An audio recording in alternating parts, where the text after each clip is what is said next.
Magandang araw o gabi po. Itong ikukwento ko sa inyo mainit-init pa. Nito lamang nangyari pagkatapos ng mahal na araw.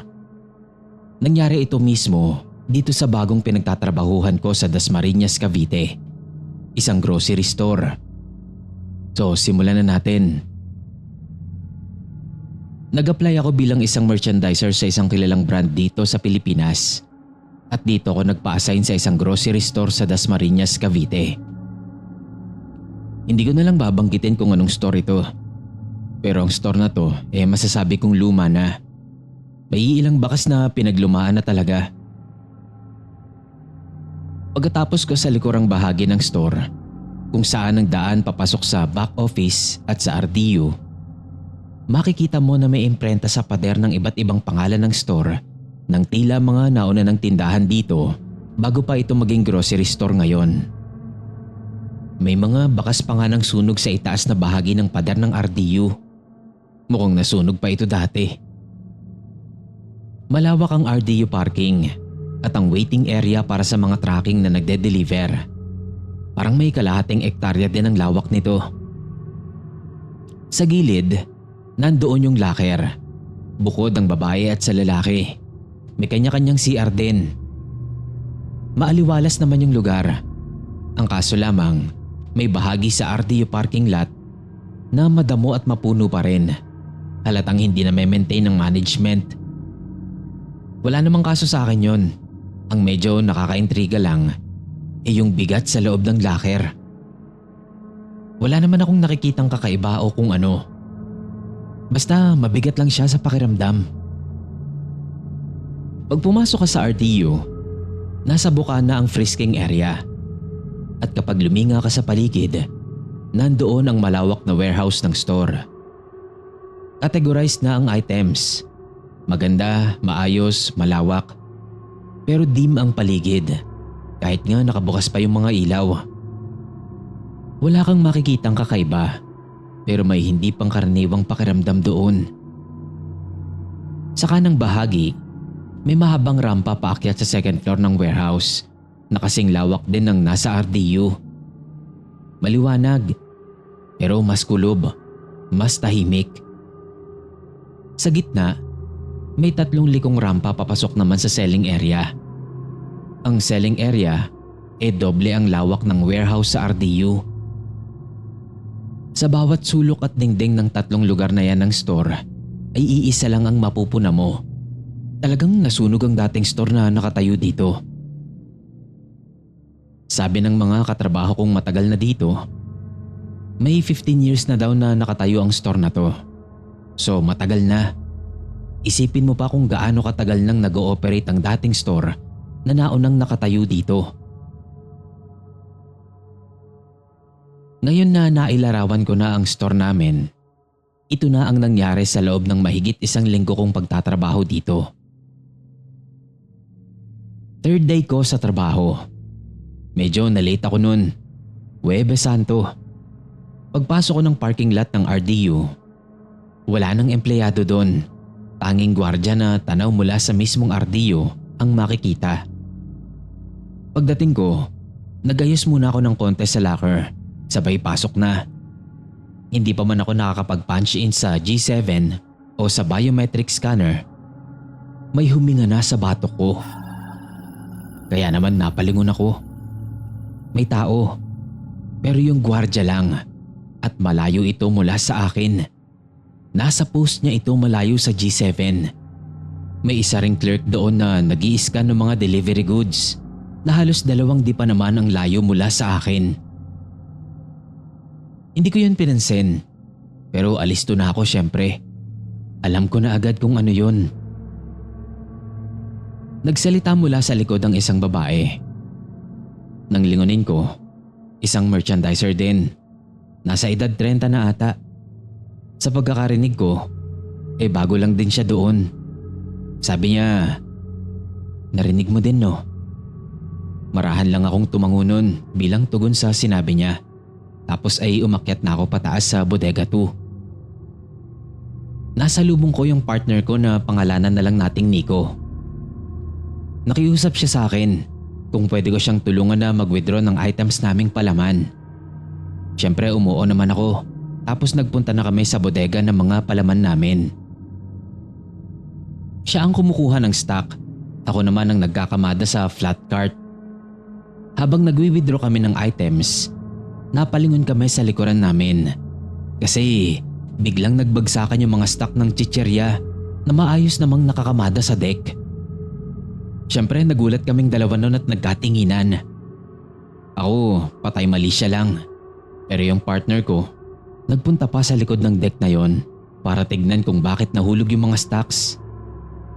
At habang nandoon siya, narinig ko ulit yung hininga sa mismong kaliwang tenga ko. Napalingon ako sa kaliwa. Dumako ang paningin ko sa pinakadulo ng deksyon kung saan nakasalansan yung mga palaman namin na item. At nakita ko doon na may batang kulay abo na nakasilip at nakatingin sa akin. Hindi ako umimik nun. Tinitigan ko lang. Tapos bigla na lang itong nawala pagkurap ko. Nasakto namang pagbalik ni Nico. Linggo ng pagkabuhay. After lunch break, bandang 4:00, naisipan kong ayusin yung display ng powder detergent. May mga na-withdraw na ako noon ng mga 6 na sakong pang refill. Natansya ko, aabutin na ako ng coffee break sa pag-aayos ko. Ako lang mag-isa sa area na yon. Dahil ang ibang kapwa ko dicer sa non-food area ay tumutulong sa checkout para mag-bag. Nang walang ano-ano, may sumitsit sa akin mula sa kaliwang gawi ko. Hindi ko masyadong pinagtuunan ng pansin. Tuloy lang ako sa pag-aayos. Tapos may sumitsit na naman at mas malakas na yun. Mas tunog galit na sitsit. So lumingon ako. Wala pa ring tao. Pero ang nagpatalon talaga sa akin sa gulat nun, habang nagsusuksok kasi ako ng display sa bay, biglang may humawak na maliit na kamay sa kamay ko. Imposibleng bigla na lang magkaroon ng kamay doon kasi close yung shelving na yun mula sa likod. Kaya hindi rin pwede na kamay lang yun ng tao mula sa kabila. Sa gulat napalakad talaga ako palayo dun sa area na yun kasi ayaw niya akong tigilan.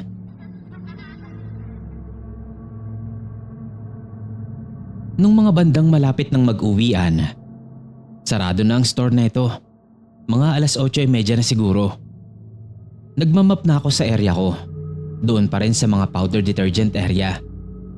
Kalahati na ng ilaw ng buong store ang patay, kaya medyo madilim na sa loob. Siguro 4 na lang kaming dicer ang nasa selling area noon. At ang iba nagki-clearing at nagdi-disposal na sa baba sa may warehouse. Napasadahan ko na ng map yung buong aisle. Lilipat na sana ako sa kabila, which is yung Fabcon area naman. Tapos bigla kong napansin na may nabubuong yapak ng puting paa doon sa bandang gitna ng aisle na minamap ko. Ang tindi pa nga kasi 4 na bakas lang yun. Tapos yung panghuli pa, nasa kalahating bakas pa lang ay naputol na. At gitnang gitna talaga yun ng aisle. Ako naman, nagtaka talaga ako ng todo nun. Kasi nakakakita naman ako. Pero hindi ko nakita kung sino o kung ano man yung may gawa ng bakas na yon. Basta parang nabubuo na lang siya sa gitna ng aisle randomly. Wala naman akong choice nun kundi ang pasadahan na lang ulit yung parte na yon. Kasi nga kailangan kong iwanang malinis yung pwesto namin. Pero napamura na lang din ako nun. Kasi ba naman, nung nasa may dulo na ako ng aisle, andoon na naman yung bakas sa kinatatayuan ko kanina. May nabuo na namang 4 na maputik na bakas ng paa doon. At yung panghuli nga ay kalahating bakas na lang. Imposibleng sa akin yun. Kasi yung bakas ay maliliit na bakas ng talampakan na talagang sa bata. Tamot ulo kong minadali na yung pagmamap sa 3 area ko noon. At nang makababa na at makapag-out ng diretso sa trabaho. ito naman yung pinaka-recent na nangyari. Mainit-init pa. April 18, 2026. Ito yung pinakamatinding pagpapakita sa akin nitong bata so far. Nagtatay up ako ng mga broth cubes na item namin noon. Nasa tabi ako ng lifter o yung parang elevator sa sulok ng store. Before coffee break ito. Naka-Indian seat lang ako noon. Nakatago sa isang shelving ng mga medyas habang ginagawa ko ito. Sa likod ko ay isang glass wall na may mga display naman ng mga home essentials. Halata mong madumi na yung glass wall kasi nanglilimahid na yun sa alikabok. Pero tanaw mo pa rin naman yung kabilang bahagi ng glass wall. Para siyang isang bakanteng bodega na pinaglalagyan ng mga broken shelves, stopper at mga bay display showcase. Siguro may kalahating oras na akong nagta-tie up noon nang bigla akong makarinig ng pagkatok doon sa glass wall. Pero nung lingunin ko, wala namang kung sino doon. At sigurado din naman ako na walang kung sino man ang kaya o pwedeng kumatok doon maliban kung authorized ni manager o ng supervisor. Alam ko na agad kung ano yun, kaya sabi ko na lang, eto na naman kami. Tuloy lang ako sa ginagawa ko. Wala pang isang habayong natatali kong broth cubes. May kumatok na naman. Pero putya, noong lingunin ko, may bumakat na naaagnas na mukha doon sa glass wall. Dahilan para mapabalikwas ako. Halos mapasubsob pa ako nun sa semento sa gulat ko. Yung itsura kasi noon nakadikit yung mukha doon sa glass wall habang nakakapit pa yung dalawang kamay. Yung itsura nung naaagnas na mukha, yung parang in-x-ray yung ulo, pero puro dugo. Dali-dali akong umalis nun. Hinila ko na yung ginagawa ko paalis dun sa lintik na glass wall area na yun. Teka, may pahabol pa. Ngayong araw lang to nangyari habang isinusulat ko tong huling parte ng kwento na to. April 21, 2026. Last minute na ng duty ko noon. May nangyari na namang talagang nagbigay ng kilabot sa akin at sa katrabaho ko dahil dalawa namin itong naranasan kanina. Paut na sana kami nang bigla kaming iparadyo ng supervisor namin. Akyat daw kami sa second floor sa warehouse. Pag-akyat namin, nakita ko doon na nakatayo si Sir at yung dicer ng Nestle. Tinatanong kung nasaan daw yung ibinigay na papel sa akin na naglalaman ng mga items na kailangang bilangin para sa cycle count. So ako naman, napapakamot ng ulo. Kasi ang alam ko nga, kinuha yun ng dicer ng Nestle. Kaya nagtuturuan kami nun. Ang saksi na nabanggit ko nun yung dicer naman ng Johnson & Johnson. Kaya ipinatawag din siya sa radyo. At yun nga, nagtuturuan na kami. Dahil wala kaming maisagot, mukhang ipapaulit sa amin yung pagbibilang. Kaya bad trip kaming pare-pareho nun. Kasi alam naming aabutin na naman kami ng hating gabi. Akyat kaming tatlo nun sa selling area. Hindi para magbilang, kundi para hanapin yung papel ng cycle count kung saan ko ito huling natatandaan. At hindi naman kami nabigo. Nakita namin ito agad. Kaya naman agad na rin kaming bumaba nun kasi aabutin kami ng clearing. Noong nandun na kami sa rampang may 3 liko, napansin ko agad yung batang tumakbo mula sa display ng mga lotions papunta doon sa harapan ng lifter o yung elevator. Tapos bigla ba namang tumagos sa pader? Kinilabutan ako noon pero mas kinilabutan pa ako nung magsalita si Nestle. Putyang ina, may tumakbong bata. Napatanga ako sa kanya nun. Sabay tanong ng, nakita mo din yun? Pagkasagot niya ng oo, ay nanakbo na kami pababa ng rampa habang napapamura pa rin. Si Johnson & Johnson naman, sabi niya wala daw siyang nakita pero bigla daw nagtaasan yung mga balahibo niya. Halong takot at tawa yung naibuga namin ni Nestle noon sa mga katrabaho namin na mga nakaabang sa biometrics. Paulit-ulit na ikinukwento ni Nestle yung nakita naming maitim na bata na tumakbo sa itaas. Tawanan at asaran yung naging ending ng araw namin na yon. Kaya agad din namang nawala yung takot namin. Pero dahil sa nangyari na yon, ay marami akong narinig sa mga datihang dicer na meron nga daw talaga doon sa buong store. Mapaselling man, e-com at warehouse. Sa ngayon ay yan pa lang naman ang nagiging karanasan ko dito sa bago kong trabaho. Alam kong masusundan pa ito at pare-pareho nating abangan yan.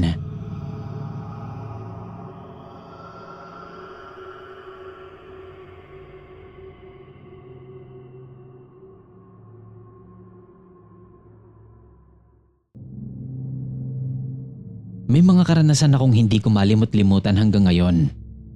Pero pakitago nyo na lang po ang identity ko at baka masabihan pa akong siraulo ng mga kakilala o kamag-anak kong nakikinig sa channel ninyo.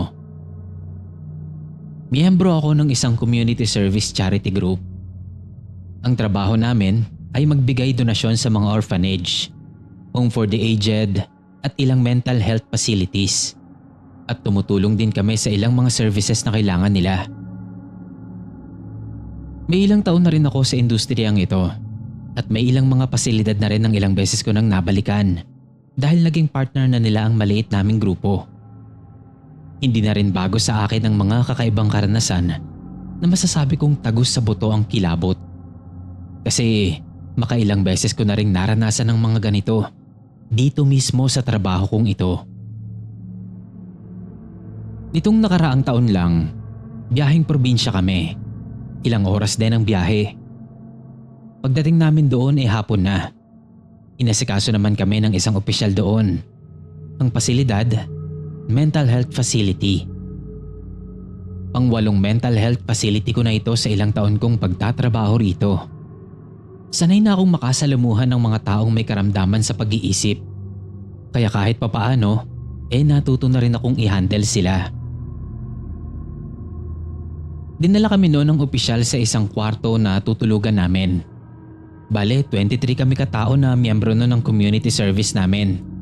4 sa amin ay opisyal. Malaki yung facility. Pagpasok mo sa malaking gate, tatambad agad sa'yo yung malaking garden sa kaliwang bahagi.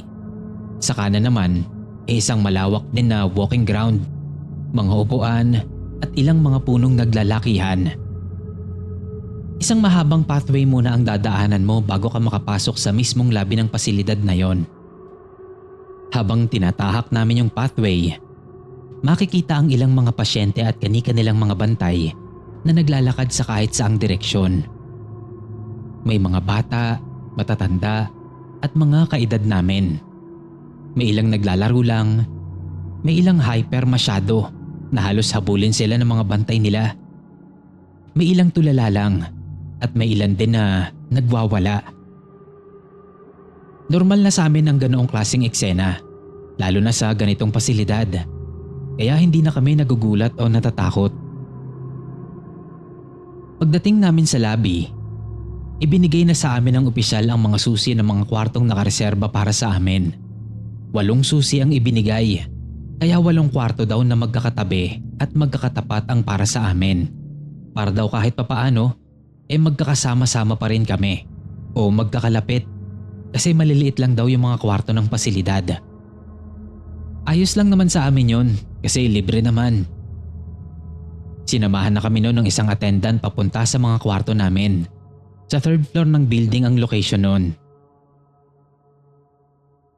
Habang naglalakad kami papunta roon, ay nag-uusap-usap kami sa kung sino-sino ang magkakasama sa mga kwarto. Siyempre hiwalay ang mga babae sa lalaki. 3 tao kada kwarto ang napag-usapan. Ang kasama ko sa kwarto noon ay sina Janelle at Sheena. Pagpasok namin sa kwarto, medyo maliit nga lang yon. Pero may double deck naman sa loob at may isang pasobrang kutsyon sa ilalim. Parang pull-out bed ang siste. Napili ko na doon sa ilalim na bahagi ng double deck pumwesto. Si Janelle naman sa itaas. Si Sheena naman halos katabi ko lang sa lapag. Doon siya sa pull-out bed. Nagayos na kami ng mga gamit namin noon. Nag-prepare para sa mga darating na activity gagawin namin pagkagat ng gabi. Napansin ko noon na medyo tahimik at matamlay si Janelle.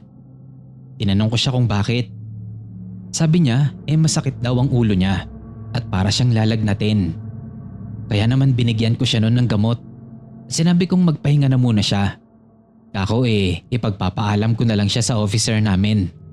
Pero kung kaya niyang umattend mamaya, humabol na lang siya. Mga alas 7 ng gabi, nagsimula na ang program sa walking grounds. Feeding program at ilang mga orientation programs ang inihanda namin para sa mga staffs. At kasama namin sa nag-orient ang ilang matataas na opisyal ng pasilidad. Maraming tao at mga pasyente ang dumalo. Halos nasa 100 din mahigit. Naipagpaalam ko si Jen sa supervisor namin at inapprove naman yon, kaya tuloy ang program namin. Si Sheena nagpasama sa akin sa kalagitnaan ng program na magsi-CR daw. Doon mismo sa room namin kasi magpapalit din daw siya. So sinamahan ko naman siya. Pagdating namin sa kwarto, nakita ko pa si Jen na nakahiga sa pwesto niya. Nakaharap siya sa pader. Hinayaan ko lang muna para makapagpahinga. Tapos nag-abang lang ako sa pintuan ng kwarto. Habang nagse-cellphone ako at hinihintay si Sheena, nadidinig kong lumalangit-ngit yung double deck. Siyempre napatingin ako doon. Medyo nagtaka ako kasi hindi naman nababago yung posisyon ni Jen. Ganun pa rin siya, nakaharap sa pader. Pero patuloy yung paglangit-ngit ng double deck na para bang may naglilikot o humahakbang sa ibabaw noon. Tinititigan ko lang yun. Maya-maya, narinig ko na parang umuungol si Jen. Lumapit ako at tinawag ko siya. Tinapik ko pa yung paa niya, pero patuloy pa rin siya sa pag-ungol. Ilang sandali pa, lumabas na si Sheena sa banyo. Lumingon ako doon, pero paglabas niya, tinanong niya kung sino daw yung kausap ko. So sinabi ko na ginigising ko si Jen kasi parang nananaginip ka ako o parang binabangungot. Nagkunot noo si Sheena. Sabi niya, "Anong si Jen? Kanina pa siya nandun sa program. Nagpe-prepare pa nga ng mga gamit. Halos kararating nga lang na nung umalis tayo." Napamaang ako noon. Nilingon ko ulit yung nasa ibabaw ng double deck. At putyang ina, wala nga doon si Jen. Sinabi ko agad kay Sheena yung nakita ko. Pero tinawanan niya lang ako. Inampas niya lang ako tapos sabi, "Sira ako. Gutom lang yan, be. Tara na." Napabuntong hininga na lang ako noon at hinayaan ko na lang yung nakita ko. Pero talagang kinakabahan na ako noon. Pagbalik ko sa program, nakita ko ngang nandoon si Janelle. May kalaro pang isang pasyente.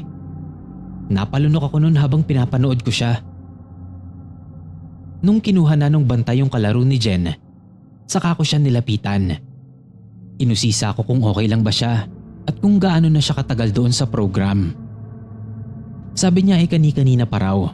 Nakita pa nga daw niya kami ni Sheena na pumasok sa lobby. Tumango-tango na lang ako noon. Pero hindi ko ikinuwento sa kanya yung nakita ko. Matatakotin din kasi yun masyado. Kaya sinarili ko na lang yung nakita ko. So tinanong ko kung kumusta yung pakiramdam niya. Sabi niya okay lang naman daw siya. Siguro daw ay napagod lang siya sa biyahe at sa ilang mga ginawa namin sa office noong bago kami bumiyahe paalis. Nung matapos na yung program, ako, si Alexis, Jong at Eva ang huling umakyat sa kanya-kanya naming mga kwarto. Naglinis pa kasi kami sa walking ground. Pasado alas 10 na ng gabi noon. Tinulungan ako ni Alexis na magtapon ng basura sa may bandang likod ng facility. At nagulat ako nung may itanong siya sa akin.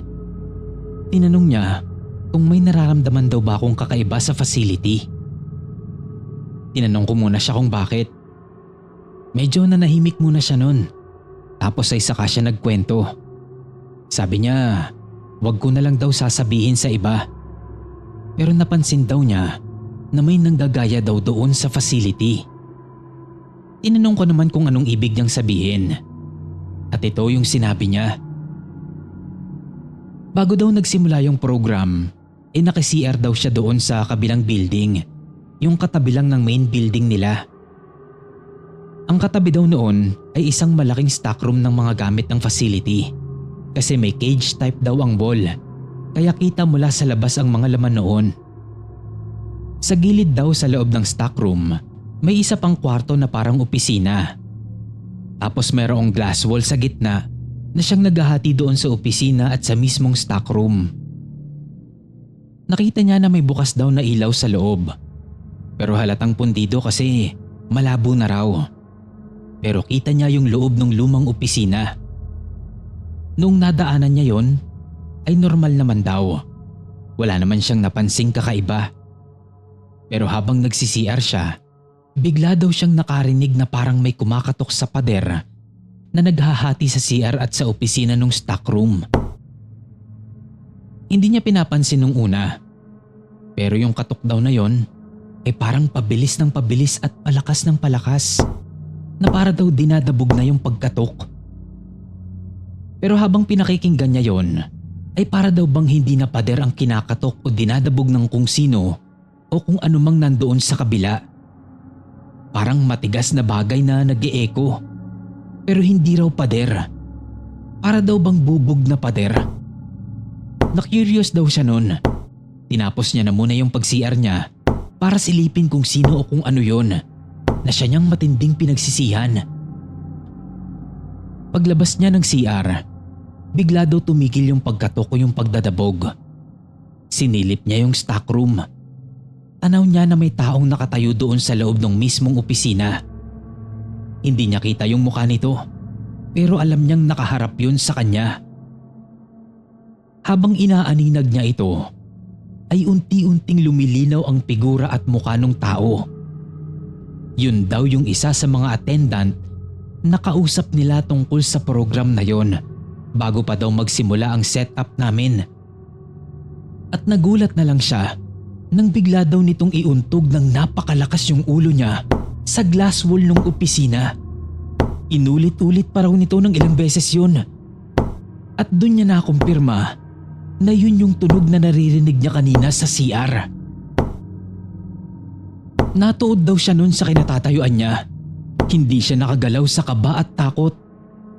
Hanggang sa pabilis na raw ng pabilis at palakas ng palakas yung pagkalabog at paguntog ng ulo ng tao doon sa bubog na pader sa loob ng opisina. Habol hininga na raw siya sa takot nun habang nakikita niyang nananabog na ang dugo sa glass wall na yun at patuloy pa rin ang malakas na paguntog ng tao ng sarili niya sa salamin na pader. Nung tila nabalik na siya sa wisyo, dun pa lang siya nakatakbo paalis doon.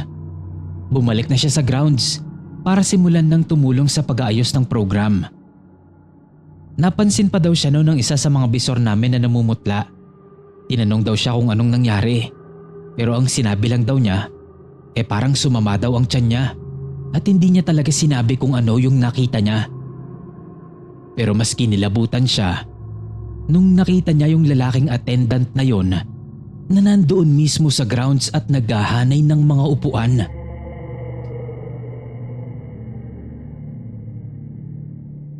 Nung marinig ko yung kwentong yun ni Alexis, ikinuwento ko na rin yung nakita ko na gumaya kay Janelle. At syempre pa, natakot din siya. Nagkasundo kami noon na itatago na lang muna namin ito sa iba. Hindi na lang muna namin sasabihin sa kanila yung mga nakita namin. Pagkatapos ng kwentuhan namin, ay bumalik na kami ni Alexis sa kanya-kanyang kwarto. Mga 10:30 na noon.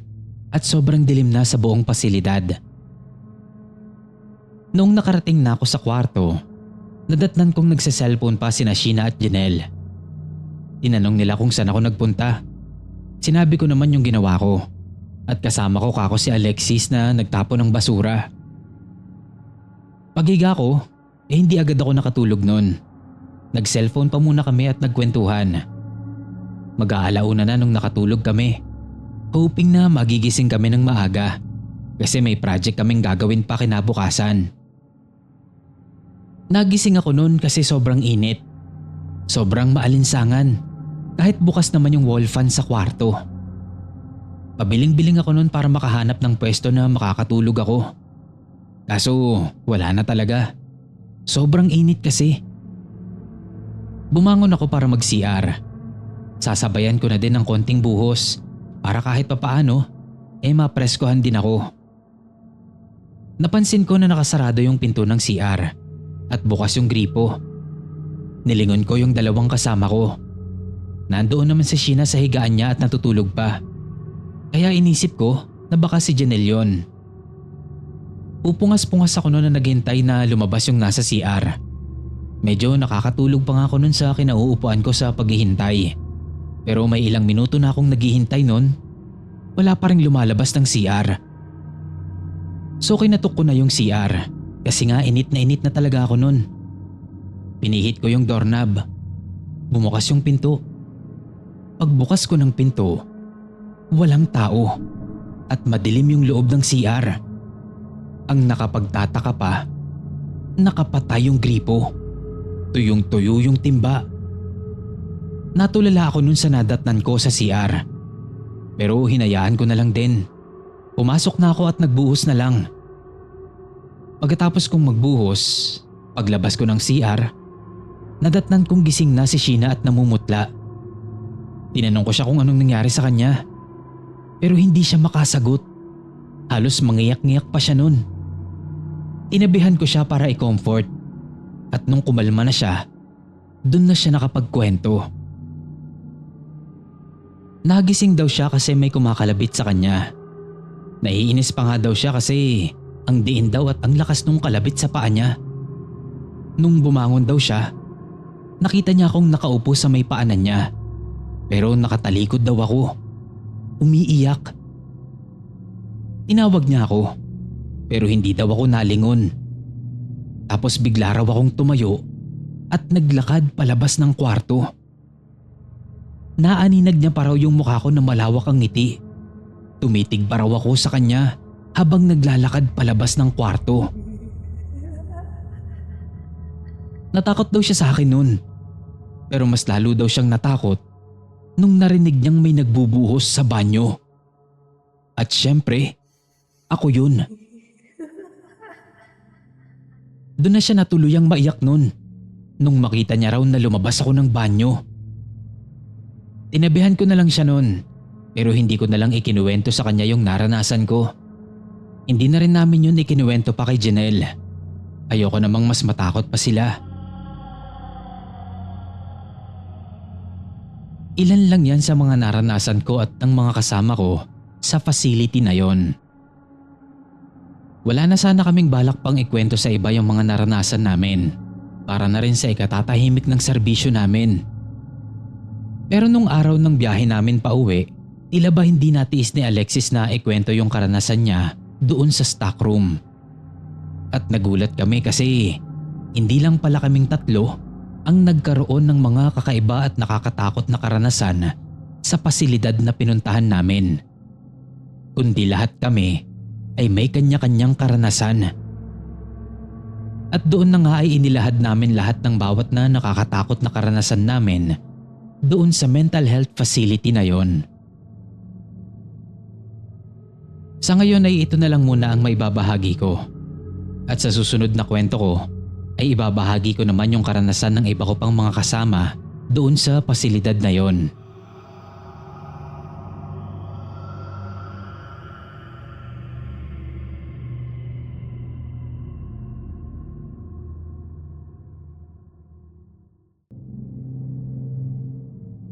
Pasintabi lang po, kung kayo po ay maselan sa mga storya tungkol sa barang, ay maaari na po kayong mag-skip sa kwento na ito. Dahil naglalaman po ito ng masiselang senaryo na hindi naaangkop sa ilang mga tagapakinig. Nung college ako, naranasan ko ang hindi malilimutang sakit sa katawan na noon ko lang naramdaman sa buong buhay ko. Nang dahil lang sa isang halaman na hindi ko sinasadyang masira. Itago niyo na lang po ang aking pagkakakilanlan para na rin sa aking seguridad. Dahil sa pagkakaalam ko ay nakatutok din sa iba't ibang mga platforms ng horror podcast ang mga kamag-anak ng mga tauhan sa kwentong ito. Bakasyon noon, katatapos ko lang ng 3rd year college. Umuwi ako sa Leyte para doon magbakasyon at samahan ng lola ko dahil miss na miss ko na siya. Banding na namin ni lola kada umaga ang magwalis sa malawak niyang bakuran, harapan at likod ng kanyang bahay. Pagkatapos ay magsusunog ng mga tuyong dahon para pausukan yung mga puno niya ng mangga. Gawain namin ang mga ganito hanggang bago sumapit ang tanghalian, bago mamalengke o manguha ng aming uulamin. May isang araw na inabot ako ng impunto 12:00 dahil naggamas ako ng mga damo sa likod ng bakuran ni lola. Nakailang tawag na sa akin si lola noon para kumain na ng tanghalian, pero hindi ako magpaawat dahil tuwang-tuwa ako sa ginagawa ko dahil hindi ko naman nagagawa ang mga ganito sa Manila. Kaso napasobra lang ako. Sinapian kasi ako ng hindi karapat-dapat na kasipagan at naidamay ko yung harap na bakuran ng katabing bahay namin ni lola na sinasabing matagal nang walang nakikitang tao na lumalabas o pumapasok doon. Halata din naman dahil grabe na yung nakapalibot na makakapal na damo at halaman sa bakod nito, pati na rin sa paligid mismo ng bahay at puro lumot na rin. Nagsimula akong maggamas. Habang paatras ako ng paatras sa paggagamas, may natapakan akong bagay na malambot pero malutong yung tunog sa paa ko. Napaiktad ako sa gulat nun. Napatingin ako kung saan o sa kung ano yung natapakan ko. Nakita ko ang isang halaman na may naghahalong kulay pula at lila. Nakalagay ito sa isang pasong maliit. Nadurog ko din yun. Kakaiba yung hugis ng mga dahon nito. Para bang hugis spade sa baraha. At nasa dulo lang yung mga dahon nito. Ang sanga naman nito ay kulay mamula-mulang berde na mabalahibo. Tinitigan ko ito dahil sa pagkamangha ko. Pinindot-pindot ko pa at napakalambot nito. Napansin ko rin na sa diin ng pagkakatapak ko rito ay kumatas pa ito sa lupa. At ang katas nito sobrang bango. Parang pinaghalong amoy ng ilang-ilang, dama de noche at manzanilla. Napansin ko rin na may lumabas doon na kulay asul na langgam. Hindi normal yung laki nila. Para silang mga hantik. Lumabas sila malapit sa ugat ng halamang iyon, nagtungo sa iba't ibang direksyon. Sa sobrang pagkaaliw ko doon, hindi ko namalayan na nilabas na pala ako ni lola. Tinatawag niya ako mula sa likuran ko, pero hindi ko siya masyadong pinapansin. Hanggang sa nakaramdam ako ng isang malakas at malutong na sapok. Galit na galit si lola nun. Bakit ko raw pinapakailaman yung bakuran ng kapitbahay niya? Nangatwiran ako. Nakesyo grabe ka ako ang dugyot. Pero nakatanggap patuloy ako ng isang malakas na pektos mula sa lola ko. Kahit para walang tao doon at madumi, hindi ko daw dapat pinapakailaman ang bakuran ng ibang bahay, lalo't kung wala namang pahintulot. Dahil baka daw kung ano pa ang madali ko na maaari daw magresulta ng hindi magandang pangyayari sa akin. Ipinagkibit balikat ko lang yung sinabi sa akin ni lola. Sabay pumasok na lang ako sa loob ng bahay kasama niya. Yung bahay po ng kapitbahay ni lola, malaking bahay po yun. Bahay Kastila kung ilalarawan. Luma na yung mga pinturang ginagapangan na ng mga lumot. Meron pang ang mga baging. Nabubulok na rin yung mga parlina na nasa labas ng dingding. May mga parte din ng dingding na tila kapag sinuntok mo, tatagos talaga yung kamao mo dahil sa sobrang karupukan na nito. Pero gayon pa man, ay maganda pa rin tignan yung bahay. Kahit pa sobrang nanlilimahid na ito sa mga baging at lumot. Inakalawang na rin pati yung mga gate at grills ng bintana.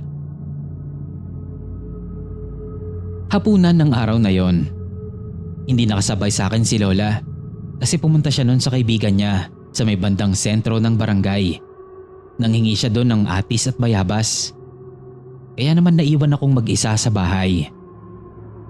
Habang nakaupo ako sa habang, nakatitig lang ako doon sa bahay mula sa bintana. Kahit madilim na nun, kita ko pa rin siya dahil sa sinag ng buwan. Hindi naman ako umaasa na may makikita ako doon, bukod sa pader at mga halaman doon. Pero tanaw ko mula sa kinauupuan ko na may isang matandang lalaki na nakatayo doon sa balkonahe ng bahay na yon. Nakaharap ito sa direksyon ko at ramdam ko na nakatingin ito sa akin kahit hindi ko tanaw masyado yung mukha niya. Tinitigan ko din yon at ilang sandali lang ay unti-unti itong nawala. Hindi ako natakot nun. Sa halip ay nagtaka ko kasi sabi ng lola ko wala daw tao doon dahil wala naman daw pumapasok o lumalabas doon sa bahay na yon. So binaliwala ko lang yon. Pumasok na ako sa kwarto ko para matulog na sana dahil hindi ko na mahintay si lola ko. Inaantok na rin ako nun. Madaling araw na yata yon nang magising ako. Naramdaman ko kasi na may kumagat sa hita ko. Binuksan ko yung lamparang nasa tabi ng higaan ko. Tinignan ko kung ano yung kumagat sa akin. Bakit ka ako sobrang sakit nun? Ramdam ko kasi na tumagos talaga sa laman ko yung kagat. Nung makita ko, may nakadikit na patay na langgam sa hita ko. Yung langgam na katulad nung mga langgam na nakita kong naglabasan sa natapakan kong halaman. Nung hilahin ko yung langgam, nakakagat pa rin yun sa hita ko. Nakabaon talaga yung pangil niya, kaya sobrang sakit. Tapos napansin ko sa paligid ng higaan ko na may iilan pang mga langgam na palakad-lakad at tila ba naghahanap ng pagkain. Natakot ako nun, pero tinitigan ko yung mga langgam. Parang padami kasi sila ng padami.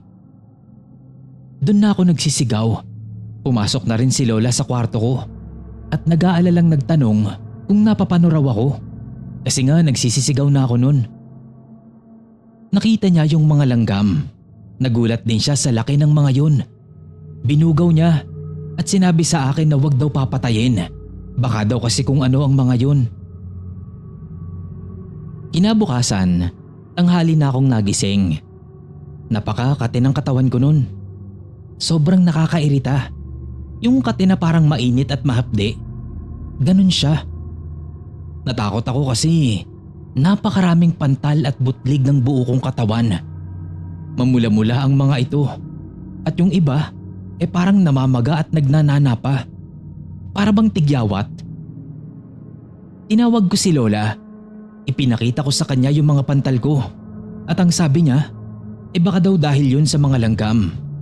Baka raw habang natutulog ako, pinagkakagat pa ako ng mga yun. Naglinis kami ng buong kwarto maghapon. Sa pagkaakala na baka maraming kalat sa ilalim ng kobre kama ko o sa ilalim mismo ng higaan na siyang dahilan kung bakit napakaraming langgam na naaakit sa higaan ko. Pero kahit naglinis na kami ni lola, para bang lalo pang dumadami yung pantal ko at tila ba hindi natutuyo ang mga ito. Para pang ang mas lalong nagsusugat at mas lalo pang humahapdi ang mga yon pagsapit ng gabi. Isang linggong mahigit ko nang tinitiis yung mga pantal ko. Pero sa palala ng palala ang sakit nun na kahit kami ni lola, hindi mawari kung ano o kung bakit. At oo, mas dumami pa nga yung mga langgam na asul na yon sa loob ng kwarto ko. At habang mas lalong dumadami sila, parang mas lalong lumalala ang mga sugat ko na nagnanaknak na nga sa nana. Sobrang baho na rin ang katawan ko nun dahil sa mga sugat ko na tila ba nabubulok na at ang mga laman kong nauuka na sa lala. Kahit si lola ko, halos hindi na rin makapasok sa loob ng kwarto ko. Kaya naman inaabutan niya na lang ako ng pagkain at inumin sa bintana ko para lang makakain ako. Kapag naman lalabas ako sa bakuran, ay laging balot na balot ng damit ang buo kong katawan para lang hindi sumingaw yung masangsang kong amoy. Umiiyak na ako noon at nagmamakaawa sa Panginoon na tulungan niya ako sa kalagayan kong iyon. Hindi naman po sa pagbubuhat ko ng bangko, pero masasabi kong may kagandahan din po kong taglay. Maputi ang balat ko at makinis. Medyo balbunin din ako, kaya halatang halata ito. May katangusan din po ang ilong ko at mapungay din ang mga mata ko. Kaya po itong nangyari sa akin ay isa talagang malaking bangungot. Sa nakikita ni Lolang kaawa-awa kong kalagayan, ay nagpasya na siyang dalhin ako sa isang espesyalista. Pero kahit ang mga profesional na doktor ay walang makitang dahilan kung ano ang sakit ko, kung ano ang meron at kung ano ang dahilan nito. At dahil po dito ay mas lalo pang lumala ang kalagayan ko. May mga lumalabas na ring maliliit na uod at langgam sa mga sugat ko na mas lalong nagbigay sa akin ng pandidiri sa sarili. Nalaman ng mga malalapit na kaibigan ni Lola ang nangyayari sa akin.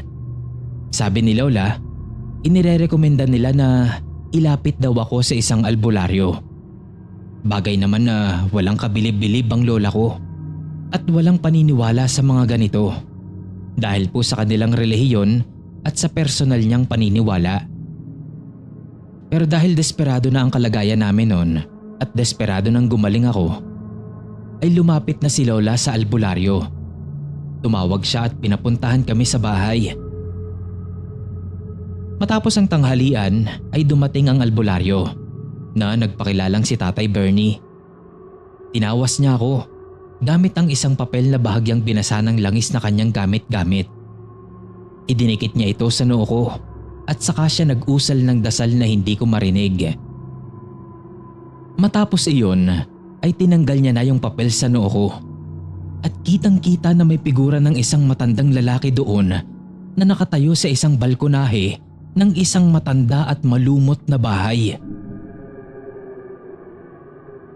Doon pa lang ay may ideya na ako kung sino o ano ang dahilan ng nangyari sa akin at kinumpirma nga ito ng albularyo. Sabi ni Mang Bernie ay hindi daw ito madadala sa isang araw na gamutan dahil malakas na uri daw ng barang ang pinakapit sa akin ng matandang iyon.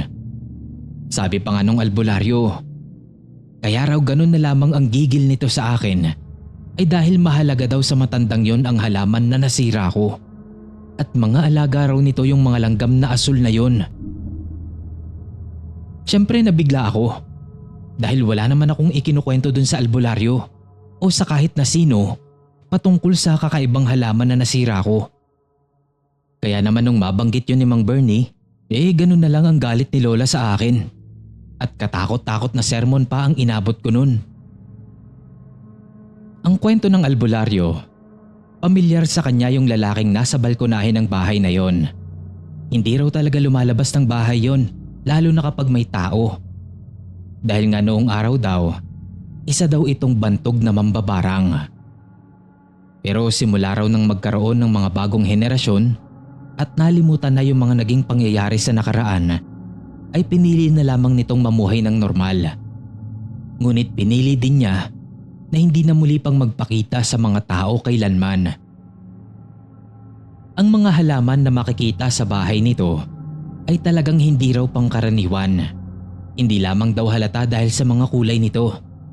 At sadya raw na hindi nito ginagamas yung mga halaman at damo sa paligid ng bahay niya dahil posible daw na itong mga halaman na ito ang ginagamit niya noon para manggamot o mambarang o di kaya naman ay para mabuhay.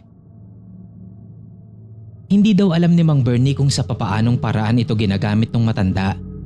Pero alam niya na sa oras na may makasira ng pananim ng matanda ay talagang malapit na kaparusahan ang matatanggap ng kung sino mang makakasira.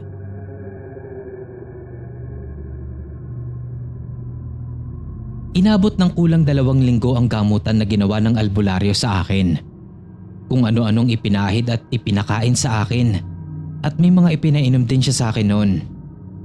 Hanggang sa unti-unti nga ay maghilom na ang mga sugat kong nagnanaknak.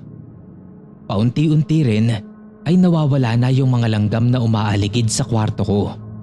At medyo umaliwalas na rin dito. Nang matapos ang unang linggo ng gamutan ay lumabas ako ng bahay. Mga bandang 8 ng gabi yun. Tinungo ko yung katabing bahay. Nakatayo ako sa harapan ng gate nitong puno ng kalawang at mga baging. Tinatanaw ko ang balkonahe kung saan ko nakita yung matanda sa unang pagkakataon. At habang nakatitig ako doon, natanaw kong lumabas doon yung matandang lalaki na nakasuot naman ng kulay puting kamesa de chino at maliit na salakot. Alam kong nakatanaw din ito sa akin kahit hindi ko makita yung mga mata niya. Bumulong ako sa hangin at sinabi kong paumanhin sa nasira kong mga alaga niyang halaman at mga langgam. Tapos, ganoon na lang din ang kilabot at pagkamangha ko nang biglang nagbago yung itsura niya. Bahagya siyang tumangkad at pumayat. Naging mapusyaw yung balat niya. Hindi na lang ako nagsalita nun. Bumalik na lang ako sa bahay ni Lola, dala-dala yung takot at pagkamangha. Nang tuluyan akong gumaling, unti-unti kong napagtanto na hindi normal na tao yung matanda.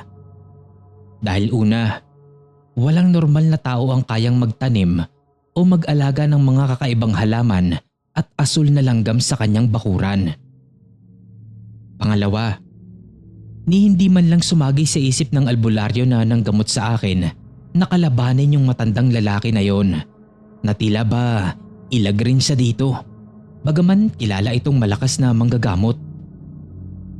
Pangatlo, ito ngang pagbabagong anyo niya sa harapan ko pa mismo. Hindi ako interesado na paniwalaan ang mga mitikal na nilalang sa paligid. Ngunit dahil sa nangyaring ito sa akin, masasabi kong totoo nga talaga sila. At kasama natin silang namumuhay sa mundong ito. Nakikihalubilo sila sa atin kahit saan at kahit kailanman. Hanggang dito na lang po. Maraming salamat at magandang buhay.